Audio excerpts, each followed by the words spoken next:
चाह रहे थे आप, मेरा सवाल था, मैं आपसे भी रिपीट कर रहा हूं, इस कृषि बिल 2020 के वो 3 प्रावधान कौन से हैं जिनसे आपको दिक्कत है, जिनसे किसानों को दिक्कत है? मेरा मतलब आपसे मतलब किसानों को दिक्कत है। कृषि कानून 3 प्रावधान है इसमें जी। पहला एपीएमसी एक्ट, मंडियों से जुड़ा हुआ है। वो मैं बताता हूँ आपको। वो मंडी एक्ट है। पूर्व में मंडियाँ राज्य सरकार को के सोल अधिग्रहण में आती थी और देश के राज्यों के अनुरूप उनके कानून थे। इस मंडी एक्ट को बदलने से किसान का कोई सरोकार इस कानून से है नहीं। ये मंडी एक्ट जो बदला गया है वो इसलिए बदला गया है कि आदरणीय प्रधानमंत्री जी के जो पूंजीपति मित्र हैं वो अलग अलग लाइसेंस उनको ना लेने पड़े, अलग अलग राज्यों में यूनिफॉर्म पॉलिसी उनको पॉलिसी हो जाए, क्योंकि प्रधानमंत्री जी के दिमाग में एक बात सेट हो चुकी है, एक तकिया कलाम हो जाता है जैसे, एक देश एक कानून, एक देश एक टैक्स, एक देश एक व्यवस्था, एक देश एक बाजार। तो ये मंडी एक्ट में जो बदलाव हुआ है वो एक देश और एक बाजार के रूप में। लेकिन सरकार का तो कहना ये है कि मंडी एक्ट को तो हमने छेड़ा ही नहीं है, मंडियां पहले की तरह बरकरार रहेंगी।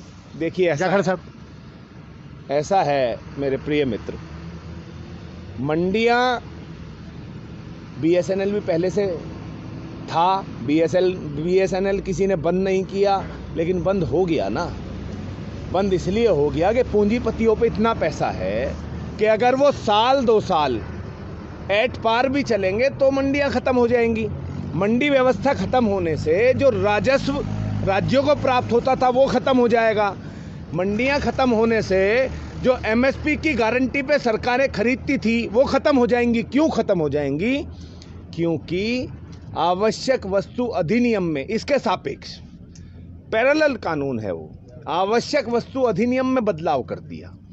आवश्यक वस्तु अधिनियम में जो 23 फसलें, खाद्यान्न और तिलहन और दलहन आते थे एमएसपी के अंतर्गत, जो वो आते थे आवश्यक वस्तु अधिनियम के अंतर, वो बाहर कर दिए। अब पहले जब 100 मीट्रिक टन गेहूं, धान, तिलहन का कोई स्टॉक कर लेता था उस पे 3/7 की कार्रवाई होती थी। आवश्यक वस्तु अधिनियम में जी 3/7 307 जैसी धारा है और वो हाई कोर्ट से ही जमानत हो पाती है, यहाँ कोई जमानत देता नहीं है। अब एक देश का कोई भी पूंजीपति 1 किलो से और 1 करोड़ मीट्रिक टन से और असीमित स्टॉक तक लगा सकता है, तो वो दोहन के अलावा क्या करेगा समाज का?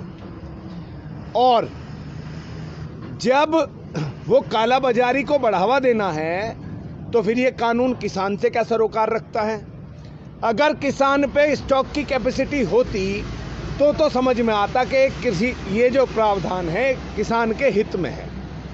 किसान तो 12 क्विंटल, 14 क्विंटल, 20 क्विंटल गेहूं के अलावा घर में रखता नहीं, उसकी इतनी ही जरूरत है, उससे ज़्यादा तो उसे तभी बेचना है। वो किसान काटते ही और मशीन से निकाल के पहले बाजार भेजता है। अब इस बार 1900 रुपए जो हैं एमएसपी गेहूं का था, कानून लागू हो चुका है। किसान का गेहूं 1500 रुपए बिका, तो सरकार क्या कर रही थी भैया? सरकार का कहना ये कि उसी चीज़ को ख़त्म करने के लिए कॉन्ट्रैक्ट फार्मिंग, और मैं बता रहा हूँ कॉन्ट्रैक्ट फार्मिंग पे मैं आऊँगा जी। जो ये हुआ है इसके बाद 1500 रुपए में किसान मजबूर हो गया उस गेहूं को बेचने के लिए। ये गेहूं लंबे समय रखा भी नहीं जा सकता, अगर साल भर रखा रह जाए तो ये जर्मिनेशन खत्म हो जाता है इसका, ये दोबारा बोया नहीं जा सकता, ये केवल आटा मिलों को जाएगा और वहाँ दड़े में जाएगा, उसका रेट फिर 1000 रुपये कम हो जाएगा। ठीक, अब आप समझिए किसान अब बेवकूफ़ नहीं रहा। मैं आदरणीय प्रधानमंत्री जी से कहना चाहता हूँ, इतना वफादार अगर वो देश के प्रति होते तो 62 करोड़ किसानों की पीड़ा को समझते। और ये विषय 62 करोड़ किसानों का भी नहीं है, ये विषय 130 करोड़ देश की जनता का है। 5 करोड़ लोग हो सकते हैं, वो लोग बहुत सशक्त और बहुत बड़े भामाशाह हों, देश के पूंजीपति हों, लेकिन 130 करोड़ लोग इससे प्रभावित होगा। प्रभावित कैसे होगा? मैं आपको अभी स्क्रीनशॉट्स दूंगा। जो बिग बाजार और रिलायंस में वही गेहूं जो किसान के खेत से 15 रुपए किलो में उठ रहा है, 45 रुपए किलो में रिलायंस के स्टोर में बिक रहा है। आम उपभोक्ताओं तक, कंज्यूमर्स तक पहुंच रहा है। तो आप ये समझिए उसमें कोई विशेष चीज तो नहीं की है, उसमें कोई ग्रेडिंग लेकिन सरकार तो यही कह रही है ना कि जो किसानों के यहाँ से जो मंडी में उठता है प्रोडक्ट, उसी को डायरेक्ट बिचौलियों को खत्म करके कंपनी तक पहुंचाने, ताकि उनको और अच्छी कीमत मिल सके। मेरे भाई जाखड़ साहब, आप इससे सहमत नहीं है? इसका मतलब नहीं है, मैं बताता हूँ ना, मैं तर्क भी उन बात करूंगा। और इस देश के राजनीतिक तौर पे जो भी सरकार में बैठे हुए देश के नेता हैं, वो मेरे से प्रत्यक्ष तौर पे बहस कर लें तथ्यों पे। 84 पेज में अगर किसान हित में एक भी लाइन लिखी हो तो हम सार्वजनिक जीवन को त्याग देंगे। एक बात, आप कॉन्ट्रैक्ट फार्मिंग की बात कर रहे हैं जी। कॉन्ट्रैक्ट फार्मिंग सन 1600 में ईस्ट इंडिया कंपनी देश में आई थी। ईस्ट इंडिया कंपनी जब आई थी तो केरला से मसालों के एक्सपोर्ट के लिए आई थी। उनका पहला वेयर हाउस सूरत में बना था और उस वेयर हाउस में कुछ था नहीं, गोदाम थे और उनके रहने का जगह बनाई थी। अब जब उन्होंने देखा कि यहाँ अफीम भी पैदा हो सकती है तो उन्होंने नील की खेती और अफीम की खेती कॉन्ट्रैक्ट पे करानी शुरू करी थी। और आंदोलन हुआ था उसके खिलाफ, चंपारण में भी आंदोलन हुआ था। और उसका प्रतिफल है कि इस देश की जमीनों पर अंग्रेजों की हुकूमत हो गई थी और देश का किसान उनका गुलाम हो गया था। ये व्यवस्था यूरोप में भी आई थी और यूरोप का किसान गुलाम हो गया था। जो व्यवस्थाएं विदेशों में 21वीं सदी के विकसित देशों में फ्लॉप हो चुकी हैं, उनको आप देश के किसान पे क्यों इस्तेमाल करना चाहते हैं? एक बात। दूसरी बात, कॉन्ट्रैक्ट फार्मिंग अगर इतनी अच्छी चीज़ थी तो पिछले 30 वर्षों से पेप्सी को कॉन्ट्रैक्ट फार्मिंग कर रही है। जिस साल आलू का रेट बाजार में 20 रुपए किलो होता है, किसान से 10 रुपए किलो में खरीद लेते हैं। और जिस साल आलू 5 रुपए रह जाता है, किसान से इंस्पेक्शन क्लॉज के माध्यम से किसान की फसल को रिजेक्ट करके वो रिजेक्टेड माल के तौर पे 4 रुपए किलो में खरीदा जाता है। तो जब इंस्पेक्शन क्लॉज कॉर्पोरेट पे रहेगा, एक्सेप्टेंस और रिजेक्शन उन पे रहेगा, और सबसे बड़ी बात तो इसके साथ सबसे बड़ी बात, न्यायालय जाने का मौलिक अधिकार छीन लिया सर। तो कहीं ना कहीं आप ये मानते हैं कि जो किसान है वो वीक पॉइंट पे बैठा हुआ है। इस सारे वीक पॉइंट नहीं है ये, इन प्रावधानों की मैं बात कर रहा हूं। इन तीनों कानूनों का किसान से कोई सरोकारी नहीं है। ये पूर्ण रूप से पूंजीपतियों का कानून है। ये पूर्ण रूप से 25 लाख करोड़ रुपए का जो खुदरा व्यापार है उसमें हिस्सा का कानून है।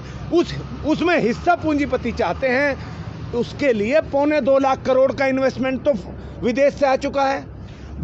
गूगल जो कंपनी है, मार्क जुकरबर्ग ने 55,000 करोड़ रुपए रिलायंस में इन्वेस्ट किया है इसी काम के लिए। यानी कि आपका कहना प्री प्लान है सारा। 1,25,000 करोड़ रुपए और कंपनियों ने उसमें इन्वेस्टमेंट कर दिया है। और ये मैं नहीं कह रहा, ये तथ्य हैं, ऑन रिकॉर्ड है, ये कागज कह रहा है। जाखड़ साहब, ये सारी चीजें, सारे तथ्य जो आपने दिए हैं बहुत स्पष्ट मैं जानना चाहूंगा, क्योंकि जाट महासभा बहुत बड़ा संगठन है जी, जाट कम्युनिटी का जी। और जाहिर सी बात है, जाट कम्युनिटी का जो नाम है तो किसान स्वतः ही बात जुड़ गए। तो ये संगठन की तरफ से आप तथ्य दे रहे हैं, संगठन की मांगे रख रहे हैं आप, व्यक्तिगत तौर पे ये सब चीजें।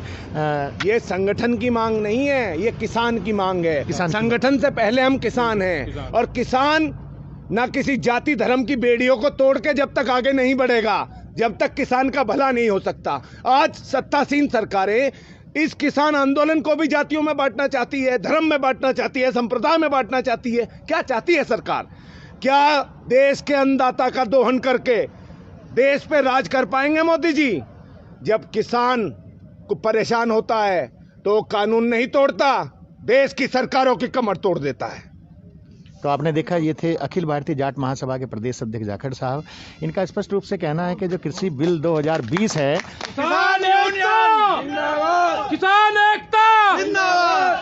जो कृषि बिल 2020 है इनका मानना है उसके 3 प्रावधान पूर्णतया उनका किसानों से कोई मतलब नहीं है। उनका सीधा सीधा संबंध जो देश के उद्योगपति हैं उनके हित से जुड़ा हुआ है।